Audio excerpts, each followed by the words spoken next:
Hello, this is Andrew with the Kids Jiu-Jitsu Playbook, and today we're looking at 8 ways to grow your kids' jiu-jitsu program. Okay, so first thing, before you attempt to grow a program, you want to make sure everything is solid and good. You got good coaches on the floor, they got a good curriculum, they know how to handle kids, they know how to deal with behavioral issues, everything's running good. Once you're sure of that, then it's time to grow that program. Okay, so number one on my list is through birthday parties. Birthday parties are probably one of the best ways to grow a kids program, because they don't cost us anything. In fact, they pay us to do it, right?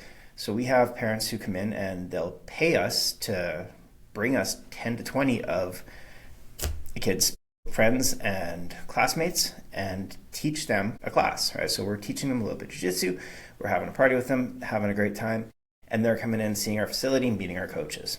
So birthday parties, probably the best way to grow a program, because it doesn't cost us anything to do, and in fact, it pays us to do it. So as you're starting out, that can be super important, because not always have the biggest cash reserves in order to spend on advertising in order to grow. Next up is referral drives. So referral drives are kind of similar in that they don't cost us anything to run.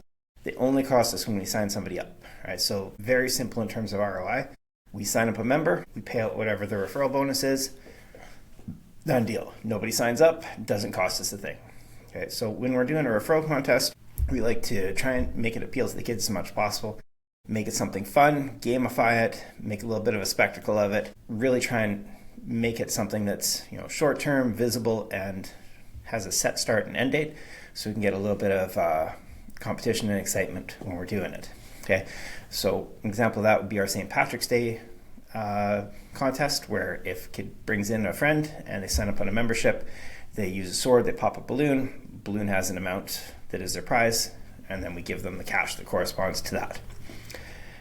Next up is reviews. Okay, so Google reviews, super important when we're trying to get organic traffic, because people will look you up before they come to your class, and that doesn't just mean straight through Google. Most searches are now going through Google Maps, or they're going often through ChatGPT or another AI search engine, which is going to look up your Google reviews when it's determining which results to give the person doing the search. Okay.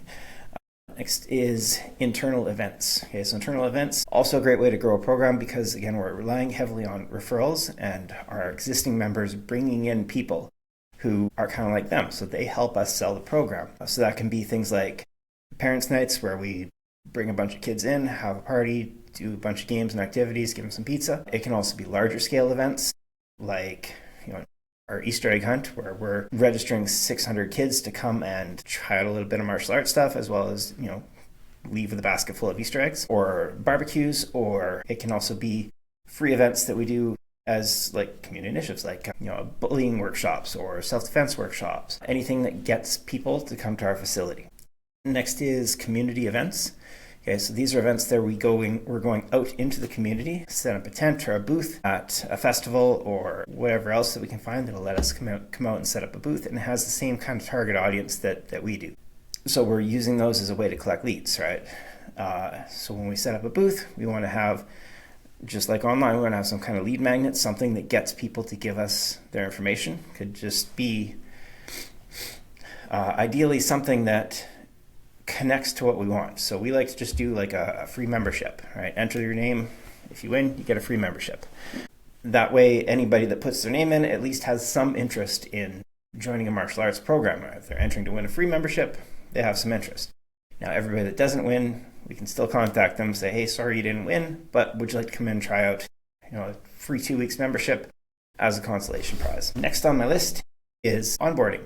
Right, having a strong onboarding process is really important to growing your program. If you have a bunch of people come in and then they're there for 3 weeks, nobody knows their name, they don't have a uniform, they still feel kind of out of place, chances are they're just going to kind of disappear. So we want to have that strong onboarding process so that we get those kids feeling like they're part of the group as fast as possible, making sure that they're making connections with other members and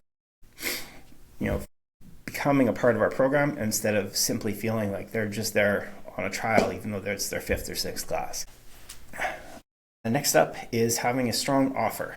Now, a strong offer is very dependent on what we're looking to do with the program. If I have a program that's a new program and I'm trying to start it, I'm going to have a very different offer than if I have a program that's almost at capacity and I'm just trying to basically match attrition. If we have a new program, we might do something like have a 6-week trial offer with a set date so we can get a bunch of people in and fill that class from the day that it starts. If we have a strong existing program that already has near capacity members in it, we might instead just do a free trial class where they come in and then they either sign up just right from day one. And final thing on my list is paid ads. Okay, so paid ads is not something that you want to have as your primary or only form of marketing.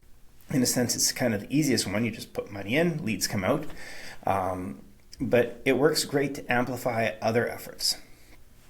So if the only thing somebody sees from you is a paid ad, it's not going to have the same response rate as if if their kid came to a birthday party and their friend trains at your gym and they saw you at a street festival and they came to your school for an Easter egg event and their kid did a workshop at their school that you were present for, right? The more things we stack together, the more effective our paid ads are going to be, right? So if paid ads are working by themselves, they're going to have a very high cost per lead, whereas once there's a whole bunch of different pieces playing together, that cost per lead is going to come down a lot.